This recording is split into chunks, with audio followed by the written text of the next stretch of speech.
यहाँ हम चर्चा करेंगे कि मसीह के विरोधी कैसे पूरी विश्व में एक ही धर्म स्थापित करेगा। पहले हमने देखे थे कि 7वीं तुरही में मसीह के विरोधी इज़राइल के लिए अंत समय का मंदिर बनाएगा। आइए पुराना नियम से देखते हैं। हम सभी जानते हैं कि पहला मंदिर राजा सोलोमन ने बनवाया था। इसे सोलोमन के मंदिर के नाम से भी जाना जाता है। जब इज़राइली जीवित परमेश्वर को भूल गए और बाल और अशेरा जैसे अन्य देवी देवताओं की पूजा करने लगे, उस समय यरूशलेम शहर पर बेबीलोन के सम्राट नबूकदनेस्सर ने हमला कर दिया और उसने मंदिर और यरूशलेम शहर की दीवार को नष्ट कर दिया। कुछ यहूदियों, जिनमें दानियेल, शद्रक, मेशक और अबेदनगो भी शामिल थे, इन सभी युवाओं को बेबीलोन में निर्वासित कर दिया गया था। बेबीलोन का वर्तमान नाम इराक है। उन्होंने फिर से परमेश्वर को पुकारा और कहा, हे प्रभु, कृपया हमें यरूशलेम वापस ले चलो और हम सभी आपके अलावा किसी भी मूर्ति की पूजा नहीं करेंगे और न ही अन्य देवी देवताओं की सेवा करेंगे। तब परमेश्वर ने उन्हें बेबीलोन की कैद से 3 समूहों में वापस भेज दिए और पहले समूह का नेतृत्व जरुब्बाबिल ने किया और उन्होंने सुलेमान के मंदिर का पुनर्निर्माण किया। इसे दूसरे मंदिर के नाम से जाना जाता है।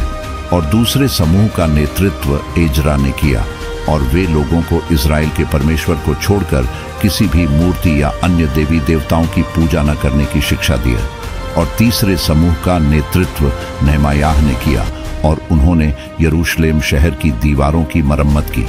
और यह मंदिर हमारे प्रभु यीशु मसीह के समय तक अस्तित्व में रहा। हमारे प्रभु यीशु मसीह ने दूसरे मंदिर के विनाश के बारे में भविष्यवाणी की थी, जिसे जरुब्बाबेल ने बनवाया था।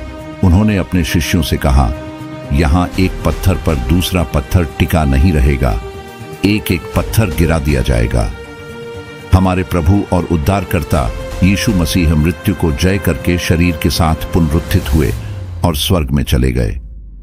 लगभग 40 वर्षों के बाद मंदिर सहित यरूशलेम शहर को रोमन सम्राट टाइटस और उसके पिता वेस्पासियन द्वारा जला दिया गया और नष्ट कर दिया गया। कई वर्षों के बाद एक मुस्लिम राजा उमय्यद खलीफा ने उस स्थान पर एक मस्जिद बनवाया। इसे अल-अक्सा मस्जिद के नाम से जाना जाता है और अभी भी इज़राइल के लिए कोई मंदिर नहीं है। उसके बाद इज़राइलियों और मुसलमानों के बीच लड़ाई हुई, क्योंकि इज़राइल ने कहा कि अल-अक्सा मस्जिद सोलोमन के मंदिर की नींव पर बनाई गई है, हम इस मस्जिद को नष्ट कर देंगे और वहां पर हमारे परमेश्वर यहोवा का मंदिर फिर से बनाएंगे।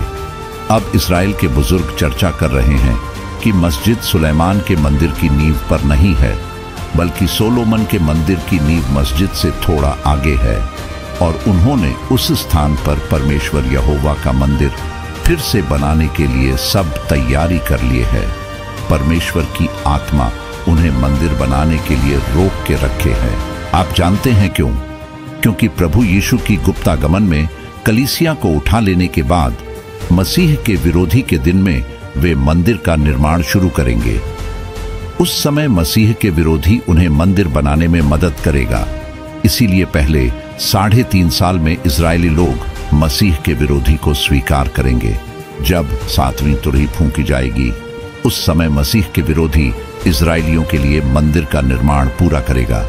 अगले 3.5 साल यानी कटोरी की विपत्ति में मसीह के विरोधी खुद जाकर मंदिर के अंदर बैठ जाएगा और वह सब लोगों से कहेगा, मैं मसीह हूं और सब लोग मुझे दंडवत करो। वह उसके समान एक मूर्ति बनाकर मंदिर के भीतर स्थापित करेगा और मंदिर को अपवित्र करेगा और इज़राइलियों और दुनिया के सब रहने वालों से कहेगा कि मुझे दंडवत करो। दूसरा 3.5 साल में पूरे दुनिया के लोग उसके सामने दंडवत करेंगे, लेकिन इज़राइल के लोग दंडवत नहीं करेंगे, क्योंकि वो लोग मूसा की आज्ञा का पालन करते हैं और मूसा की आज्ञा कहता है, परमेश्वर को छोड़कर दूसरा किसी को भी दंडवत नहीं करना और न ही मूर्ति पूजा करना। और जो इज़राइली मसीह के विरोधी के सामने दंडवत नहीं होंगे, वह उन्हें बहुत बेरहमी से मार डालेगा। वह गर्भवती स्त्रियों का पेट फाड़ डालेगा। वह बच्चों को उनकी मां के सामने पटक पटक कर मार डालेगा। उसकी बुद्धि पशु की बुद्धि के समान हो जाएगी। इसीलिए मसीह के विरोधी को प्रकाशित वाक्य में पशु का नाम दिया गया है।